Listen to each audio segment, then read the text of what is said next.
Well, good morning. Je suis content d'être ici avec vous et partager sur ce sujet important sur la suprématie et la grandeur de Jésus. Bien, la question de qui est Jésus a été un sujet qui a été débattu depuis le tout début de l'Église. Si on vous retourne de quelques 2000 ans en arrière, on va trouver que les gens parlaient beaucoup. Il y avait un grand débat. Est-ce que c'était, est-ce que Jésus était un être créé? Est-ce qu'il était un être divin? Est-ce qu'il était Dieu en chair? Bien, ce matin, je pense pas qu'on ait une réponse, mais je connais quelqu'un qui, j'ai parlé cette semaine, il croit aussi il croit que Jésus est Dieu, mais il croit aussi qu'il est un être angélique. Donc, on va avoir ce matin une des plus claires descriptions de qui est Jésus. Et ça va nous amener au livre d'Hébreux. Parce que ce que j'aime dans l'Épître aux Hébreux, c'est qu'il ne fait pas juste s'arrêter là, d'où est-ce qu'il vient, il est l'image de Dieu, mais il nous pose la question, qui dites-vous que je suis? Qu'est-ce que je devrais faire avec ces informations? L'Épître aux Hébreux nous invite à se poser des questions. Quelle est l'application de cet enseignement dans notre vie? La semaine passée, on a parlé dans le livre de Marc, où est-ce que Jésus était entouré de ses disciples et il leur a demandé la question, qui, vous, dites-vous que je suis? Pardon. Je pense pas qu'il demandait nécessairement, est-ce que votre théologie est bien solide? Mais plutôt une question beaucoup plus pertinente, quel rôle, quelle place est-ce que j'ai dans votre vie? Et c'est aussi important que ce l'était pour eux que ce l'est pour nous. Est-ce que Jésus, c'est juste quelqu'un qui a vécu il y a 2000 ans, qui est mort pour mes péchés, à qui je pense peut-être une ou deux fois par semaine, ou est-il sur le trône de mon cœur, ou est-ce que j'expérimente sa présence chaque jour? Donc on voit que ce qui est important comme croyant, de garder cet équilibre. Parce que tu peux avoir toutes les bonnes pensées au sujet de Jésus, mais dans ta vie, si tu ne mets pas ça en application, comme connaître plus la parole de Dieu, prier plus, comment tu vas savoir qu'est-ce que Dieu te demande de faire? Comment tu peux connaître l'appel de Dieu si on lui parle jamais? De l'autre côté, après que l'on ait une communion avec Dieu chaque jour, bien, il faut faire de soi, il faut faire de lui un vrai Dieu, un vrai Messie, et non pas faire un Messie à notre image, à nous. Donc ce matin, on va regarder dans le livre des Hébreux, l'auteur parle surtout du statut suprême, souverain du Messie. Et ensuite, il nous met au défi de comment appliquer ça dans notre vie, quoi faire avec cette information qu'il nous donne. Sinon, nous devenons stagnants, cessons de chercher la communion avec Dieu. Et donc, est-ce que ça vaut la peine encore de suivre Jésus après que ma communauté m'ait rejeté à cause de ma foi? Et l'important, c'est de vraiment connaître ce que Dieu nous enseigne sur le Messie, sur qui est Jésus. Et le livre des Hébreux nous montre le trésor que nous avons au sujet de la suprématie de Christ et aussi des dangers que lorsque nous avons le goût d'arrêter de grandir ou d'avoir la communion avec Dieu. Et donc, l'auteur veut nous éveiller à ne pas tomber dans ces dangers-là. Bien, je vais mettre le texte en avant ici. Et si vous aimez mieux regarder en avant que de lire dans votre Bible, c'est correct. Mais on va lire des versets par verset jusqu'à chapitre 2, verset 3 environ. Donc, je ne pourrais pas faire une étude exhaustive de tout ça, ça prendrait toute la journée, mais on va regarder certains points sur la révélation finale de Dieu. C'est là qu'on va passer beaucoup de temps sur ce sujet-là, sur la divinité de Jésus et pourquoi il est tellement en première position. La révélation de Dieu au sujet de Jésus, de son identité. Deuxièmement, on va voir la suprématie de Jésus au-dessus des anges. Et troisièmement, on va voir notre réponse à toute cette information que nous venons d'apprendre. C'est comme si l'auteur nous disait, ne quittez pas Jésus des yeux, continuez de rechercher la communion avec lui, de rechercher sa compagnie. Bien, le principal point ici, c'est que si Jésus est la manifestation finale de Dieu, le plus grand des prophètes, le truc qu'il faut se demander, c'est est-ce que je suis à l'écoute? C'est facile de dire, bien, les Hébreux, il y avait tout ça, et comment ça se fait qu'ils ont quitté Dieu? Comment ça se fait qu'ils n'ont pas écouté? Bien, c'est là pour nous enseigner à ne pas justement tomber dans les mêmes problèmes qu'ils ont eu face à leur obéissance envers Dieu. Donc, premièrement, on va commencer par la date. Pardon. Le livre des Hébreux est un des plus anciens livres qui a été écrit dans le Nouveau Testament, probablement autour des années 60. Donc, ça fait environ 30 ans que Jésus est mort et ressuscité, et on va essayer de voir dans temps réel quels étaient les combats, les difficultés dans cette communauté de la toute première Église. Maintenant, pour ce qui concerne l'auteur, il y a beaucoup eu de discussions concernant qui est l'auteur du livre des Hébreux. La plupart des autres lettres du Nouveau Testament sont des vraies lettres et souvent commencent de la même façon. L'auteur leur dit aux gens qui l'écoutent, « Moi, Paul, un serviteur du Messie, vous salue, vous, tous les gens de Rome. » Par exemple, Pierre fait ça, Jude, Jean, etc. Mais on voit ici que la manière que le livre commence, pardon, il n'y a pas d'introduction. Et c'est pourquoi ça a donné lieu à beaucoup de spéculations.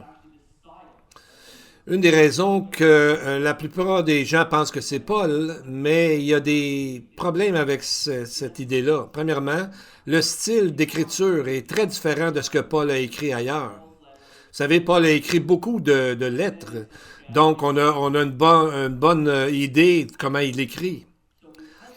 Donc, en grec, c'est pas toujours évident, mais en grec, l'important, c'est la manière qu'on lit ce texte-là. On voit qu'il est en train de nous montrer qui est Dieu, mais on voit que dans la manière que c'est écrit, c'est différent de la manière que Paul écrit. Deuxièmement, Hébreux 2.3 nous dit que comment l'auteur a reçu cette révélation. 2, verset 3. L'Évangile annoncé d'abord par le Seigneur nous a été confirmé par ceux qui l'ont entendu.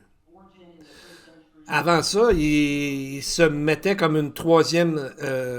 il disait que dans le fond, il a reçu son évangile direct de la part de Dieu dans Galates 2, 11 et 12. Et là, il dit que ça a été d'abord annoncé par le Seigneur. Donc, on voit que c'est différent la manière que Paul parle. Alors, il y a des gens qui ont pensé que l'auteur, c'était Barnabas, ou Luc, ou Jude, ou Pierre.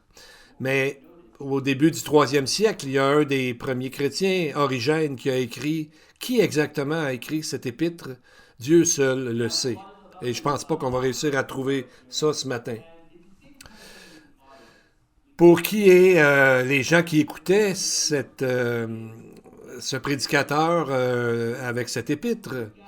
Bien, on ne sait pas exactement qui ils étaient et où est-ce qu'ils étaient situés, dans quelle ville. Mais selon le contenu que nous trouvons, il y a quelques conclusions qu'on peut en ressortir. Premièrement, l'audience, les gens qui écoutaient étaient surtout des gens qui venaient commencer à suivre Jésus, c'était des Juifs, parce qu'il y a beaucoup d'informations qui nous est données, qui ont rapport avec la Bible hébraïque, leur interaction avec la loi, le tabernacle, les sacrifices, etc. Deuxièmement, la communauté a passé à travers des persécutions. Hébreux 10, 32 nous dit « Souvenez-vous de ces premiers jours où, après avoir été éclairés, vous avez soutenu un grand combat au milieu des souffrances. D'une part exposés comme en spectacle aux opprobres, et de l'autre vous associant à ceux dont la position était la même. » Donc, c'est une communauté qui avait beaucoup de Juifs et qui avait des combats à savoir comment vivre leur vie chrétienne et de mettre en pratique les enseignements qu'ils avaient eus. Vous savez, c'est comme nous quand on dit, ben j'aimerais ça prier un peu plus et faire un peu plus pour Dieu. Et c'est ce que l'auteur nous dit, de faire attention de ne pas s'éloigner de la foi. Chapitre 3, verset 12, ou de devenir dur d'écoute, comme on dit en québécois, dur de compreneur, de ne plus écouter Dieu en s'étant éloigné de lui. Donc, il n'y a pas de, comme on appelle, du cruise control avec le Seigneur, qu'on se laisse juste aller. Si on regarde ailleurs qu'à Jésus, comme Pierre lorsqu'il a marché sur l'eau, bien, on va être distrait par autre chose et on risque de s'éloigner, et c'est ce que l'auteur ne veut pas qu'on fasse. Bon, alors, on commence. Vous savez, on va en reparler de l'Épître aux Hébreux dans mes prochaines prédications. Donc, on va parler, premièrement, la première section, le prophète final ou le prophète ultime, versets 1 à 3. On va lire ça, puis ensuite, on va lire ça. Après avoir autrefois, à plusieurs reprises et de plusieurs manières, parlé à nos pères par les prophètes, Dieu, dans ces derniers temps, nous a parlé par le Fils, qu'il a établi héritier de toutes choses, par lequel il a aussi créé le monde.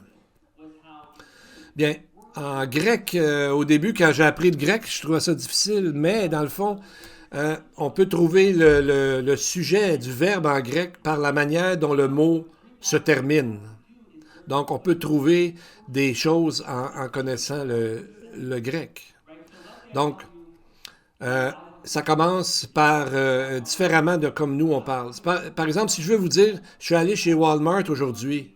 Le grec, la façon de dire, de mettre l'emphase sur l'endroit où je vais, l'anglais va dire, pas l'anglais, pardon, en grec, on va dire Walmart, je suis allé là aujourd'hui.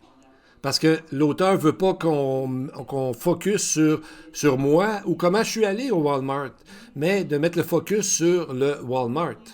De la même façon, quand on lit dans le grec, on voit le mot à plusieurs reprises et de plusieurs manières, Dieu a parlé à nos pères par les prophètes. Donc, ça veut dire que l'auteur commence par montrer les différentes façons que Dieu a communiqué avec son peuple dans le passé. Donc, le premier mot en grec qui veut dire de comporter plusieurs parties ou de plusieurs moments. Le mot ici, comme quand il dit plusieurs reprises, c'est plusieurs manières, ça pourrait être plusieurs moments aussi. C'est comme un peu faire un casse-tête. Dieu s'est révélé graduellement à travers le temps et il n'a jamais donné toute la révélation à une seule personne à la fois, à une seule personne en entier. Donc, il y a plusieurs personnes, plusieurs événements dans le temps. Par exemple, lorsqu'on parle de la prophétie messianique, on a une promesse faite à Jacob que le Messie viendrait de la ligne de Juda, Genèse 49. Ensuite, avec Moïse, qu'il y aurait dans le futur un prophète supérieur à Moïse lui-même, Deutéronome 18, 18. Ensuite, à David, il est dit que le Messie serait roi sur Israël et qui serait le fils de David, 2 Samuel 7. Et de Michée 5.2, on sait qu'il est né à Bethléem. Donc, il y a plusieurs portions de la révélation graduelle de Dieu. Et l'autre mot grec veut dire plusieurs parties aussi, comme dans différentes façons à travers les prophètes. Par exemple, Samuel a entendu une voix. Isaïe a eu des visions. Joseph a eu des rêves. Et Daniel a vu une écriture, une main qui écrivait sur le mur. Donc, différentes façons de se révéler de la part de Dieu. Parfois, on a parlé en disant que Dieu était ethnocentrique, qu'il pensait juste à Israël.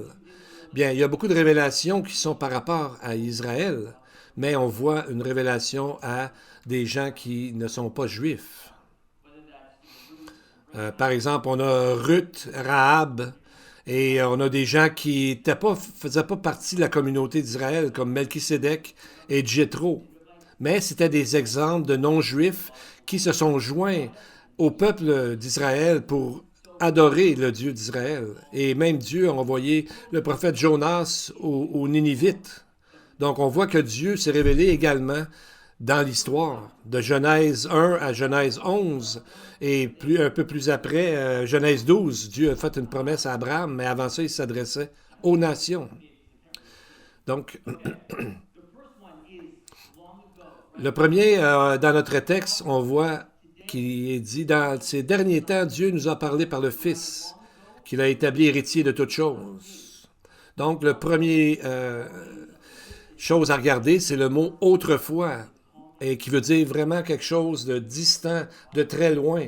Mais maintenant, il nous a parlé dans ces derniers temps. Donc, c'est un titre dans l'hébreu qui parle souvent des prophéties messianiques, qui parle du temps du Messie et quand Dieu va emmener son esprit sur toute l'humanité. Genèse 49, Nombre 24, etc. Donc, c'est aussi un titre pour le temps messianique, quand on parle de les derniers temps. Deuxièmement, le contraste, c'est il a parlé à nos pères, mais maintenant, il nous a parlé. Et troisièmement, l'autre contraste, c'est que à plusieurs reprises et de plusieurs manières, à travers les prophètes, mais maintenant, il a parlé à travers le Fils. Donc, c'est encore plus merveilleux. Donc, on arrive au summum de ce que Dieu peut nous révéler. C'est lui-même qui vient. La question est, est-ce que nous écoutons? Est-ce que nous sommes à l'écoute? L'idée d'un prophète qui va arriver, c'est quelque chose qui a été écrit, que ce prophète-là serait unique. Vous savez, Aaron et Myriam ont dit un jour à Moïse, « T'es qui, toi, pour nous diriger comme ça? » Et Dieu est descendu. Et Moïse est tellement unique parce qu'il est dit à la fin du livre de Deutéronome, chapitre 34, verset 10, que Moïse n'a plus paru en Israël de prophète semblable à Moïse, que l'Éternel connaissait face à face. Donc, le terme face à face, ça veut dire clairement, directement, comme d'un homme à un autre homme. Donc, les gens, toute la Torah, toute la loi finit avec l'anticipation de qui sera un prophète comme Moïse. Et ici, l'auteur d'Hébreux dit, celui-là qu'on attendait est enfin arrivé. Donc, l'idée, c'est de ne pas oublier et de ne pas s'en aller loin de Dieu. Vous savez, je vous montre l'image ici. Je ne sais pas quand est-ce que ça a été pris, cette image-là, mais c'est faire un contraste entre ce qu'on a comme, par exemple, des iPhones, des téléphones intelligents, comparé à un paquet d'applications différentes qui sont même différents appareils. Donc, on avait un appareil pour écouter de la musique, un appareil pour les vidéos, un appareil pour d'autres choses. Et on a beaucoup plus d'informations. Et aujourd'hui, on a tout ça. Puis c'est comme si on dirait aujourd'hui, bien moi j'aimais mieux dans le temps où j'avais un Walkman. Ben c'est encore beaucoup mieux. Tu sais, c'est encore beaucoup mieux maintenant. On a une meilleure révélation, plus claire, supérieure. Mais l'idée est que, est-ce que nous écoutons?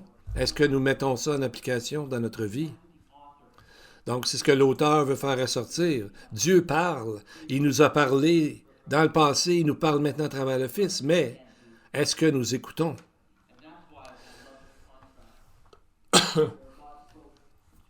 Et c'est là qu'on voit le contraste, que Dieu parle avant à nos pères, mais maintenant il parle à nous.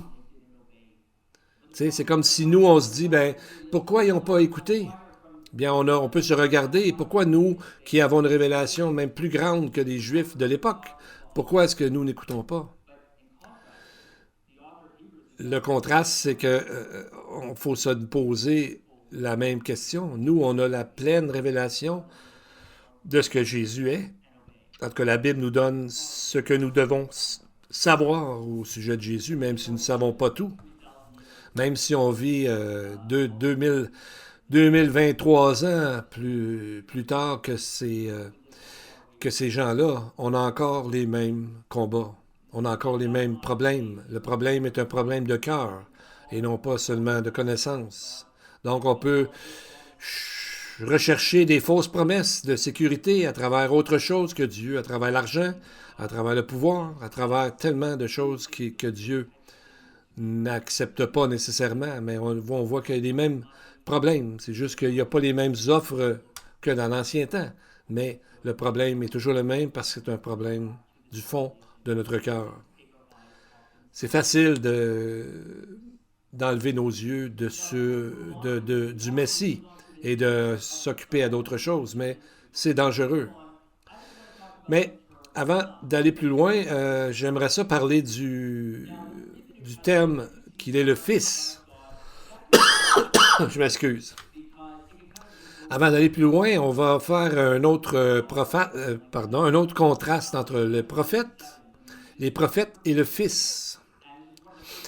Vous savez, Fils de Dieu, des fois ça porte à confusion parce qu'on a des dieux grecs comme Zeus qui a eu un fils biologique, Hercule ou des choses comme ça, mais c'est absolument pas de quoi on parle ici quand on parle du Fils de Dieu dans le Nouveau Testament. Ce n'est pas un fils biologique qu'on parle. Ceux qui ont suivi les cours sur les alliances des Écritures dans Beth Ariel, sinon, ben, ça va peut-être donner le goût d'aller voir nos enseignements là-dessus. Bien, il y a deux titres principaux pour le Messie, qui est le Fils de Dieu et le Fils de l'homme. La plupart des gens pensent que le Fils de Dieu, ça fait référence à la nature divine du Messie, et le Fils de l'homme fait référence à la nature humaine du Messie. Mais en réalité, c'est complètement l'inverse. Le Fils de Dieu, c'est un titre utilisé pour les rois de l'alliance de David dans la Bible en hébreu, et c'est un terme royal. Après la destruction du premier temple, il y a eu une espérance qui s'est développée pour le futur Fils de Dieu, celui qui sera l'ultime roi, David, qui sera sur le royaume éternellement. Donc c'est un terme vraiment royal. Dans la Bible hébraïque, c'est un terme bien important, le terme Fils de Dieu, qui amènera la paix éternelle. Donc c'est un terme royal. L'autre terme, c'est le Fils de l'homme, qui vient de la vision de Daniel chapitre 7. Et il voit une figure, quelqu'un de divin qui est assis sur le trône de Dieu et qui est adoré par les gens alentour. C'est un terme divin. C'est pour ça que quand Jésus était en train d'être accusé et que le souverain sacrificateur lui a demandé son identité, le forçait à donner son identité, Jésus a cité Daniel 7 en disant qu'il est le Fils de l'homme qu'ils verront venir. Et le souverain sacrificateur a déchiré ses vêtements en criant au blasphème. Donc on voit que le titre Fils en hébreu porte, dans le fond, la position royale et la nature divine du Messie. Et nous allons voir ces thèmes alors que nous continuons notre étude. Maintenant, le statut de Jésus, on voit qu'il est l'héritier de toutes choses. Le texte nous dit. Il l'a établi héritier de toutes choses. Donc, cela fait référence à la position royale du Messie. Et ce langage vient du psaume 2, qu'on a lu un peu avant ce matin, qui était toujours lu lorsqu'on avait un nouveau roi sur le trône de David, donc en Juda. Psaume 2, 7 et 8. Je publierai le décret, l'Éternel m'a dit, tu es mon fils, je t'ai engendré aujourd'hui, demande-moi, et je te donnerai les nations pour héritage, les extrémités de la terre pour possession. Donc, c'est le roi ultime qui aura une domination universelle. C'est ce que fera le Messie. Oui, Jésus règne sur tout et toutes les alliances sont accomplies en lui. Donc, on voit que il a créé l'univers, verset 2. Par lui, il a aussi créé l'univers. Donc, on voit ici sa pointe vers la divinité du Messie, parce que dans toute la Bible hébraïque, la Bible est claire en disant que Dieu seul a créé le monde. Ésaïe 44, 24 dit « Moi, l'Éternel, j'ai fait toutes ces choses. Seul, j'ai déployé les cieux. Seul, j'ai étendu la terre. » Donc, on voit que Jésus a toujours été un agent actif dans la création. Une des caractéristiques clés de Dieu, c'est qu'il n'est pas créé. Et dans l'Apocalypse, on voit que tous les êtres vivants adorent Dieu et l'agneau, qui veut dire que ces deux-là n'ont jamais été créés. Ils les adorent. Donc Jésus n'est pas simplement un prophète humain, mais il est qui Dieu est. Et le reflet ou le rayonnement de sa gloire nous montre, c'est utilisé ce mot-là, rayonnement, seulement une fois dans le Nouveau Testament, mais ça a l'idée de rayonner vers loin, comme quand on reflète la lumière. Comme je parlais à quelqu'un, comme je vous ai dit tantôt, qui croit que Jésus était un ange, un des meilleurs anges, mais qui n'est pas Dieu, il faut toujours aller voir les Écritures hébraïques qui nous montrent comment Jésus est vraiment Dieu.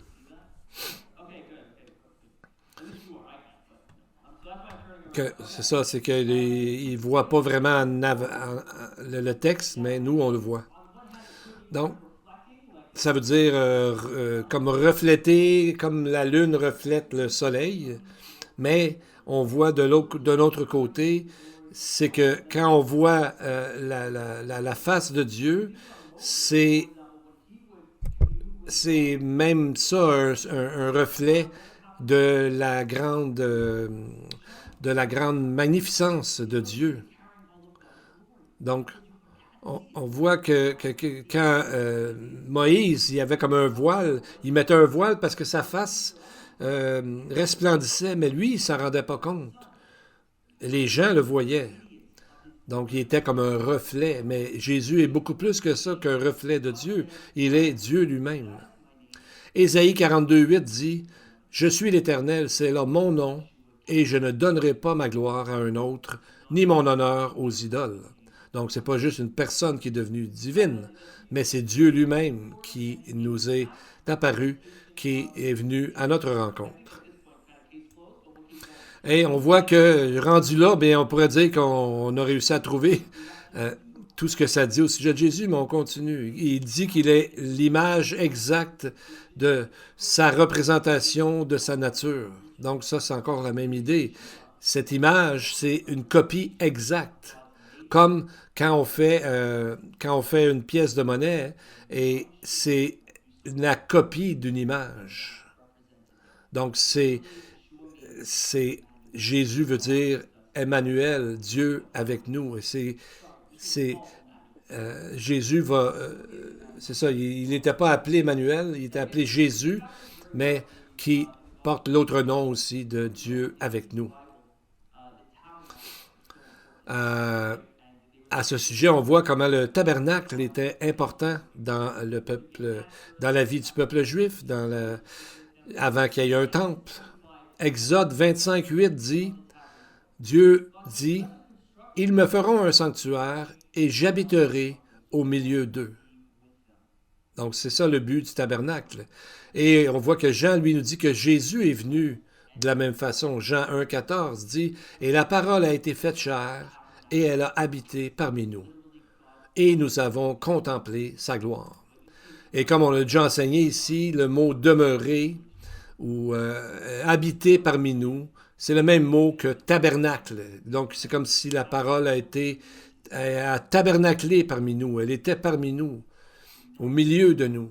Donc, c'est comme si la présence du Messie était la présence de Dieu ou la Shekinah, la gloire de Dieu qui demeure avec nous. Donc, on voit que les mots image et rayonnement, c'est des manières d'exprimer que le Fils possède la même nature que Dieu et ça à la perfection. Donc, ça nous dit que Jésus est ce que Dieu est. Ensuite, le texte dit qu'il soutient toute chose par la puissance de sa parole. Non seulement le Messie était impliqué en faisant le monde, en créant le monde, mais aussi il soutient toutes choses des très petites comme aux très grandes.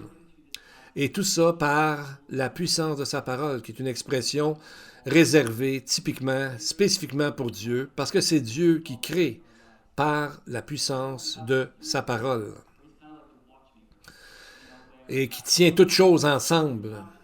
Donc on voit, il y a des gens qui pensent que Dieu, c'est comme quelqu'un, un horloger. Tu sais, il a commencé l'horloge, il a parti l'horloge, il a créé l'horloge, puis ensuite il s'est en allé ailleurs, s'occuper d'autres choses. Mais nous savons que la Bible ne parle pas de Dieu comme ça. Dieu est un Dieu personnel et qui est là toujours avec nous et non pas qu'il est parti en voyage quelque part. C'est ça, c'est très clair. Et selon les Écritures, Dieu est très impliqué dans nos vies parce qu'il a même donné aux enfants de Dieu l'esprit qui demeure en eux pour les guider, les convaincre de péché et les conduire. La question encore que l'auteur d'Hébreux nous demande, c'est est-ce que nous sommes en train d'écouter? Si je dis, ben Jésus, je ne sais pas ce qu'il est dans ma vie, c'est peut-être qu'on devrait se demander, est-ce que j'écoute? Est-ce que j'écoute? Parce que Jésus est en train de nous parler. L'Esprit qui habite dans les croyants n'arrête jamais de nous parler. C'est pour ça que Paul a dit d'être rempli de l'Esprit, de ne pas s'enivrer de vin, d'être au contraire rempli de l'Esprit, de ne pas attrister l'Esprit, de ne pas même éteindre l'Esprit à la force de s'être trop éloigné. Donc, le verbe d'être rempli de l'Esprit, c'est un présent impératif. Ça veut dire quelque chose de continuel et non pas une seule fois. Après qu'on ait vu qui est Jésus, le Fils, l'héritier, Dieu lui-même, verset 3 nous dit, il a fait la purification des péchés. On voit qu'est-ce qu'il a fait dans son ministère terrestre. Non seulement Jésus est le prophète final, mais il est aussi le sacrificateur final. Le mot ici pour purification est un mot utilisé souvent dans les Écritures de l'Ancien Testament pour avoir une pureté rituelle, pour une cérémoniale. Pour servir Dieu, il faut être pur. Donc, si quelqu'un était impur, par exemple, qui avait touché un mort, etc., il devait rester en dehors du camp, en quarantaine, pour ne pas polluer les autres et polluer le camp. Et Jésus est notre entrée directe à Dieu. Non seulement qu'il est notre sacrificateur, qu'il a fait la purification, mais il est aussi le roi. Le texte dit, « C'est assis à la droite de la majesté divine dans les lieux célestes. » Cette affirmation réaffirme le statut royal du Messie. Donc, c'est comme s'il est, pas comme si, mais ça signifie qu'il est l'équivalent, qu'il est l'égal de Dieu. Pourquoi l'auteur nous dit, comment on pourrait s'éloigner de tout ça? Donc, on a vu plusieurs différents titres. Tout de suite, on pourrait dire, tout de suite après le verset 3, mais on a tout compris, on a compris qui il est et ce qu'il a accompli.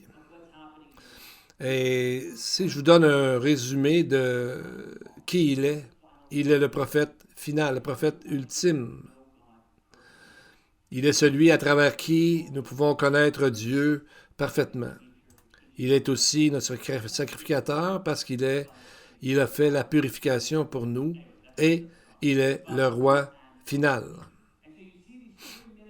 Donc, ces trois ministères du Messie, prophète, sacrificateur et roi. Ce sont ces trois fonctions comme on a vu souvent ici à l'Église. Donc, alors qu'il continue, l'auteur, il va nous parler de ces trois fonctions-là dans son épître. Sur un côté plus pratique,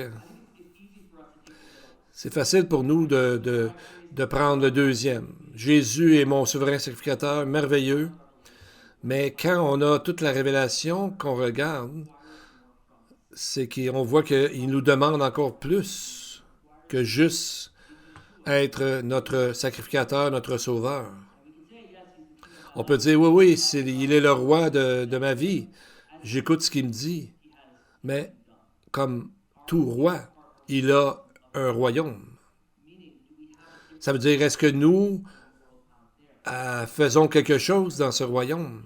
Si on dit que Jésus est notre roi, ça veut dire qu'il y a un autre royaume, mais est-ce qu'on vit différemment que les gens qui vivent dans ce royaume seulement terrestre? Est-ce qu'on a des convictions différentes, des priorités différentes et des façons de faire différentes? Le danger, c'est de garder un péché en nous.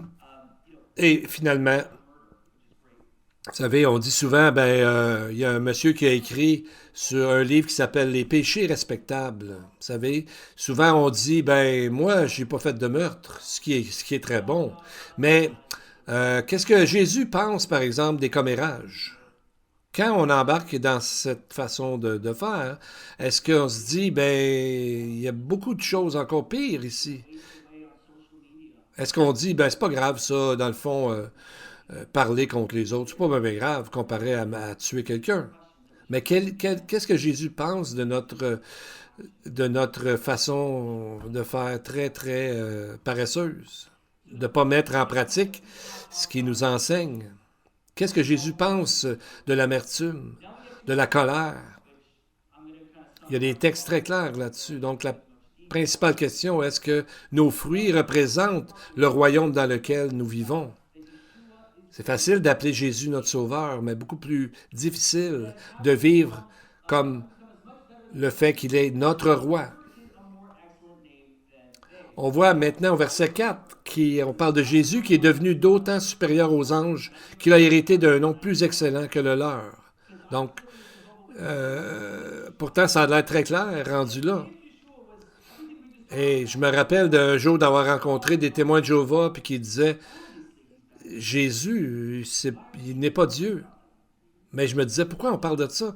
Le texte hébreu est tellement clair, le texte qu'on a lu ce matin. Pourquoi l'auteur en parle qu'il était plus élevé que les anges? Il y en a qui disent que peut-être que les gens à ce moment-là adoraient les anges. Donc l'auteur dit qu'il est plus élevé que les anges. Et c'est possible. C'est comme si l'auteur disait n'adorez pas les anges, adorez Jésus qui est plus élevé. C'est possible, mais si on regarde dans Colossiens 2,18, où Paul condamne d'adorer les anges, et ici dans le texte, il n'y a pas une condamnation claire au sujet d'adorer les anges. Donc on peut voir que c'est pas vraiment ça qui était le problème. Les gens n'étaient pas en train d'adorer des anges. Une autre façon de voir, qui est probablement plus défendable, c'est que l'auteur fait un contraste entre la révélation qui vient des anges de la révélation qui vient de Jésus. Dans Exode 20, Moïse a reçu la Torah de la part de Dieu sur le mont Sinaï. Mais on voit plus tard que des anges, il y a des textes qui nous disent dans Deutéronome, dans les psaumes, que les anges aussi ont annoncé cette chose. Donc, que les anges sont venus pour amener une révélation. Mais les anges, on faisait le lien qui avait rapport avec l'alliance avec Moïse. Ça représentait ça quand on disait que c'était la révélation des anges. Ça parlait surtout de l'Ancien Testament, de la Torah, de la loi. Mais on voit ici que le texte dit qu'il est devenu d'autant supérieur aux anges qu'il a hérité d'un nom plus excellent que le leur. Et la notion que Jésus est venu d'autant supérieur à eux autres. Voyez-vous? Donc, il y a une nouvelle alliance qui est arrivée. Quand ça parle de la révélation de Jésus, Jésus est venu dans une forme humaine, dans son incarnation. Et lui, il a pu accomplir il a pris notre place parfaitement. C'est lui qui a fait l'expiation des péchés et qui invite les gens à se repentir et à croire en lui. Et de plus, il a hérité d'un nom plus grand que le leur. Donc, on ne sait pas si ça parle d'un nom spécifique, comme dans Apocalypse 19:12, il dit que il y a un nom qui sera écrit sur le Messie que personne ne connaît sauf lui-même. Mais je pense que ça a rapport aussi avec le texte de 2 Samuel 7 qui dit, Dieu dit, « J'ai rendu ton nom grand comme le nom des grands qui sont sur la terre. » On voit beaucoup mieux.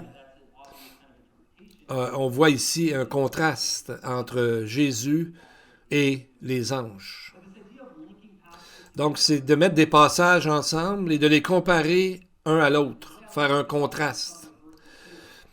Si vous avez déjà vu le film Un violon sur le toit, il y en a qui sinon vous l'écouterez ce soir. Il y a le père qui s'appelle Tevia. Et à un moment donné, il est en train de débattre au sujet d'un point, il y a une discussion. Et il dit, d'un côté et de l'autre côté, et il continue toujours, mais il dit toujours de l'autre côté, de l'autre côté, de l'autre côté, en voulant dire, je compare deux choses, mais de ce côté-là, il y a encore beaucoup plus de choses que de l'autre bord. Donc, c'est la façon que l'auteur se prend pour nous montrer combien Jésus, le Messie, est supérieur à tout ce qui est toute personne qui est venue avant. Maintenant, la première chose que nous allons voir suite à ça, c'est le règne du Messie. Le texte dit, « Car auquel des anges Dieu a-t-il jamais dit? » L'auteur ici commence par demander une question de rhétorique. Ça veut dire qu'une question qui n'a pas vraiment besoin d'une réponse. Il cite le psaume 2 et 2 Samuel 7, et il dit, « Car auquel des anges Dieu a-t-il jamais dit, tu es roi? » Bien, aucun. C'est ça qu'on arrive à conclusion en lisant ce texte-là. À la place, il parle comment Jésus a un règne universel et que même les anges vont l'adorer. Et plus loin, le texte dit, « Et lorsqu'il introduit de nouveau dans le monde le premier-né, on voit que ceci parle du retour du Messie. » Donc, il faut regarder dans la Bible en hébraïque pourquoi et comment ces termes-là sont appliqués dans la pensée des gens à qui Dieu s'adressait à ce moment-là. Comme par exemple quand le titre de premier-né vient du psaume 89, 27. Et on voit que l'importance, c'est qu'il est le premier en tout. 89, 27 dit « le plus élevé des rois de la terre ». Ça n'a aucun rapport avec le fait d'être créé ou pas créé, mais d'être une figure royale. Autre chose, c'est que tous les anges l'adorent.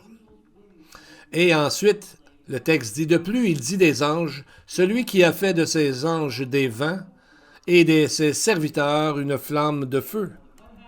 Donc, d'un côté, Jésus est le roi ultime, le roi, et de l'autre côté, les anges sont des serviteurs au service.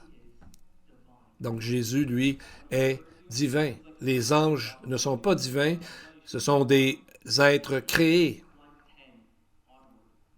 Donc, Jésus est roi et les anges sont des serviteurs. Comme nous sommes des serviteurs.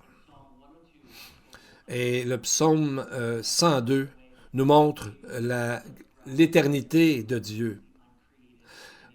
Ce qu'il faut se rappeler, c'est que la chose unique à propos de Dieu, c'est qu'il n'est pas créé. Et sa vie éternelle ou son côté éternel s'applique de la même façon au Fils qu'elle s'applique au Père. C'est un contraste majeur avec les anges qu'il sont des êtres créés, incluant Satan, qui n'est pas un équivalent de Dieu, mais un ange créé. Les anges sont des serviteurs. Ils sont des esprits au service de Dieu, envoyés pour exercer un ministère en faveur de ceux qui doivent hériter du salut, que le texte nous dit, verset 14. Et ensuite, on arrive à la conclusion, c'est quelle est notre réponse? Comment on va répondre à toute cette information? Vous savez, les chapitres sont bizarrement faits, des fois. Les chapitres, c'est pas inspiré. Vous savez, il y a une blague que la personne qui a mis des chapitres se promenait en cheval, puis des fois, ça sautait, puis des fois, ça n'a pas vraiment d'allure la manière que le texte est coupé. Comme on voit un bel exemple ici, c'est que le mot commence par donc. C'est pourquoi. Donc, quand on commence un texte par donc, il faut essayer de voir qu'est-ce qu'il y avait avant. Donc, on ne devrait pas commencer un chapitre par donc, parce que donc a rapport avec ce qu'on vient de dire auparavant. Pour montrer la suprématie du Messie, l'auteur conclut « C'est pourquoi nous devons d'autant plus nous attacher aux choses que nous avons entendues. » Hébreux 2:1. On pourrait mieux traduire, on doit porter attention, la plus grande des attentions à ce que Dieu nous dit. Ça veut dire de se tourner, de porter notre attention vers quelque chose pour suivre. Donc, les réponses qu'on doit donner à Dieu, c'est basé sur ce que la parole de Dieu nous enseigne. Comme les anciens et les pères d'Israël étaient censés écouter et obéir aux prophètes. L'auteur ici nous dit de faire encore plus attention à ce que Dieu nous dit lui-même à travers le Fils. Et afin que nous ne nous éloignions pas de Dieu. Le texte dit de peur que nous soyons emportés loin d'elle.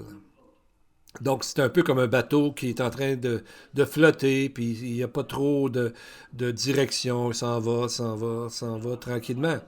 Et je sais que plusieurs d'entre nous connaissent des gens qui se sont éloignés de la parole, qui se sont ennuis.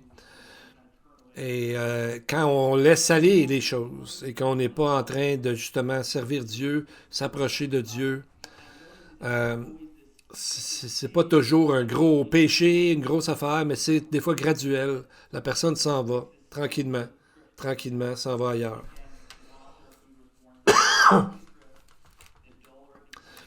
Hébreux 2, versets 2 et 3 nous dit « Car si la parole annoncée par des anges a eu son effet, si toute transgression et désobéissance a reçu une juste rétribution, comment échapperons-nous en négligeant un si grand salut? » Donc, peut-être qu'on devrait vraiment réfléchir à tout ça parce que c'est important de ne pas s'éloigner de Dieu. Bien, premièrement, dans ce combat-là, j'aimerais vous dire quelque chose. Premièrement, vous n'êtes pas seul.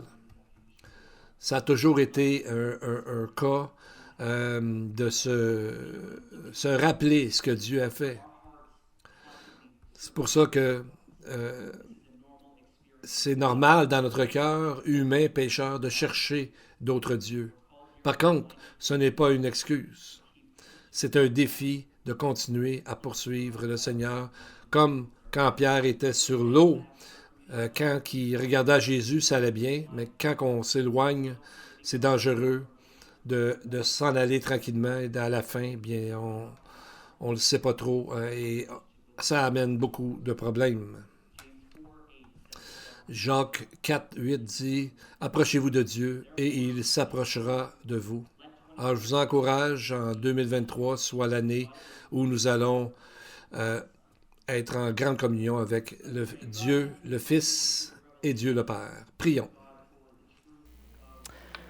Let's pray. God, thank you, Lord. Thank you for your revelation.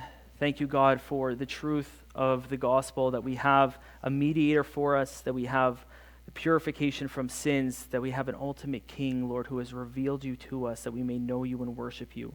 Lord, I pray for us at Beth Ariel as a community that, like the author of Hebrews says, we're going to pay much closer attention, Lord, we're going to listen closely to the conviction of the Spirit. We're going to abide in obedience, Lord. And we look forward to the great ministry that you do through this community. We pray in Yeshua's powerful name. Amen.